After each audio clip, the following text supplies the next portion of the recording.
GVR న్యూస్కు స్వాగతం. తూర్పుగోదావరి జిల్లా కొవ్వూరు. గోదావరి జిల్లాలకు ప్రత్యేకం సీమ చింతకాయలు.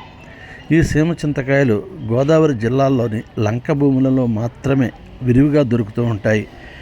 రాష్ట్రంలో మరెక్కడా లేని ఈ సీమ చింతకాయలు కేవలం గోదావరి జిల్లాల్లో మాత్రమే దొరుకుతూ ఉండడంతో వీటి విక్రయాలు ఫిబ్రవరి, మార్చి, ఏప్రిల్ నెలలో విరివిగా చేస్తూ ఉంటారు.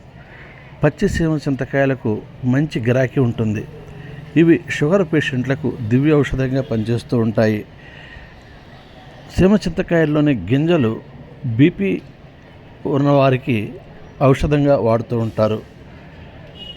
కుమారదేవం, చిడిపి, ఆరికరేవల, బల్లిపాడు, లంక ప్రాంతాలలో ఈ సీమ చింతకాయలను కోసుకొచ్చి కేజీ 40 రూపాయలకు మార్కెట్కు విక్రయిస్తూ ఉంటారు. వీటిని పావు కిలో 25 రూపాయల చొప్పున రిటైల్గా విక్రయిస్తూ వ్యాపారం చేస్తూ ఉంటారు.